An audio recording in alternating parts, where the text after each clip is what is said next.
দারুল উলুম কানাইঘাট মাদ্রাসা কওমি মাদ্রাসার একজন মাস্টার্সের শিক্ষার্থী। আলহামদুলিল্লাহ উনি দাওরা কমপ্লিট করেছেন, পাশাপাশি তিনি টাইমস আইটি থেকে স্কিল অর্জন করেছেন, ফ্রিল্যান্সিং স্কিল অর্জন করেছেন। আমরা একটু জানার চেষ্টা করব উনি স্কিল যে অর্জন করলেন ওনার স্কিলের কারণে কি উপকার হয়েছে, উনি কি জীবনে আগায় গেছেন কিনা, উনি কি করতে পেরেছেন সেটা একটু আমরা জানার চেষ্টা করব। আপনার নাম কি? সালিমুল ইসলাম। সালিমুল ইসলাম, মাশাআল্লাহ। আপনি কি প্রজেক্টে কাজ করেছেন সালিমুল ইসলাম? প্রথমে ফ্লায়ার ডিজাইন করেছিলাম, এরপর বিজনেস কার্ড অনেকগুলো ডিজাইন করেছিলাম, তারপর লোগো ডিজাইন করেছিলাম অনেকগুলো।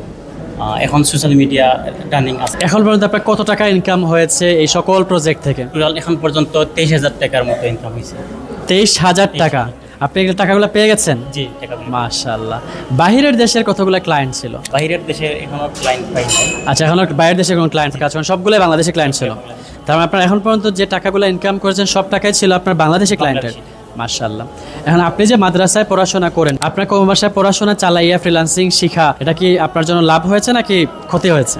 জি, অবশ্যই লাভ হয়েছে। কিভাবে লাভ হয়েছে একটু বলবেন সবাইকে। আমি মনে করি যে যারা কওমি মাদ্রাসায় লেখাপড়া করে তো তাদের পাশাপাশি একটা স্কিল অর্জন করা জরুরি। এটাই মনে করে আমি এই স্কিলটা অর্জন করছি যাতে আমি ভবিষ্যতে অনেক দূরে এগিয়ে যেতে পারি এবং যাতে আমি ভালো এবং সুন্দর একটা জীবন করতে পারি। তো আপনার স্কিলটা প্রপারলি আপনি অর্জন করতে পেরেছেন? জি স্যার।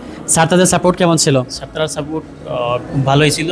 যখন যে স্যারকে আমি নক করছিলাম সবাই খুব আন্তরিকভাবে সাপোর্ট দিয়েছিলেন। টাইমস আইটির পরিবেশ আপনার কাছে কেমন লাগে? টাইম সাইটির পরিবেশ খুব ভালো ছিল। মাশাআল্লাহ। সো আমরা সালিমুল ইসলামের জন্য দোয়া করি, আল্লাহ ওনাকে অনেক বেশি জাযায়ে খায়ের দান করুন এবং ওনাকে আল্লাহ আর অনেক অনেক সফলতা দান করুন।